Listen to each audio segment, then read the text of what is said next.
સ્વામિનારાયણ સ્વામિનારાયણ એટલે બધા ઘરમાં સાવધ થઈ જાય કે હા હવે તૈયારી છે, સિગ્નલ પડે છે. સંતોએ આટલું તો સારું કર્યું કે આ 10 વાર ભગવાનનું નામ બોલાવે એટલે આપણે તૈયાર થઈ જઈએ, નિશાન આવે જીલે પહેલા. પણ બદલાઈ ગયો. 10 વખત સ્વામિનારાયણ સ્વામિનારાયણ સ્વામિનારાયણ બોલે તો પેલો તમો ગુણ જે ભભૂકતો હોય ને એકદમ ડાઉન થઈ જાય. દૂધનો ઉભરો આવતો હોય અને પાણી નાખો એમાં તો શું થાય? અખતરો કરી જોજો, તરત જ ઉભરો બેસી જાય, 1 સેકન્ડની વાર ના લાગે. એ જે તમો ગુણનો જે ઉભરો આવતો હોય ને સ્વામિનારાયણ સ્વામિનારાયણ નામનું જે અમૃત જળ પડે એટલે ઉભરો બેસી જાય ક્રોધનો તરત જ. કેમ વઢ્યા નહીં? શું વઢે તમને? કઈ નહીં, એકદમ ઠરી ગયા. શ્રીજી મહારાજ કહે છે કે ગુણ ઓળખવા. જયારે તમો ગુણ રજો ગુણ ચાલતો હોય ત્યારે ધ્યાન નહીં કરવાનું, એ વખતે ભગવાનનું સ્મરણ કરો.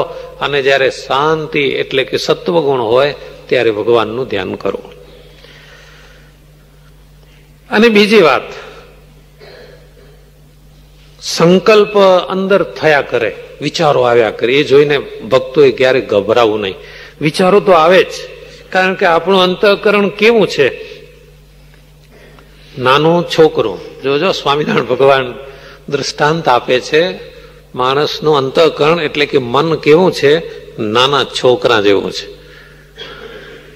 નાનું છોકરું ચંચળ હોય છે, એને સભામાં લઈ જાઓ કે ગમે ત્યાં લઈ જાઓ, એની પોતાની ચંચળતા છોડે નહીં.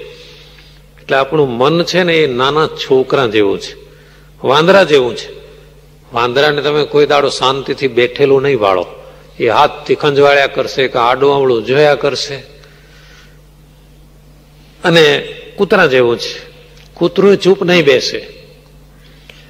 બાળકના રમાડનાર જેવું છે. બાળક જેવું તો દ્રષ્ટાંત આપ્યું, પણ માણસનું મન કેવું છે? છોકરાને રમાડનારો જોયો જ કોઈ દાડો?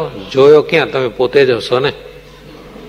નાના છોકરાને જયારે તમે રમાડવા બેસો ત્યારે તમે પોતે જ હાલોલો કરવા માંડી પડો છો, કૂદવા માંડી પડો છો, ચાળા ચેન થી બોલવા માંડો છો, તોતળું બોલવા માંડો છો. એટલે આપણું મન વાંદરા જેવું, છોકરા જેવું, કૂતરા જેવું ને બાળકના રમાડનારા જેવું છે. તે વિના પ્રયોજન ચાળા કર્યા કરે. છોકરું રમાડવું હોય ને તો ચાળા કર્યા જ કરવા પડે. પ્રયોજન વગર સતત મન ચાળા કર્યા જ કરે.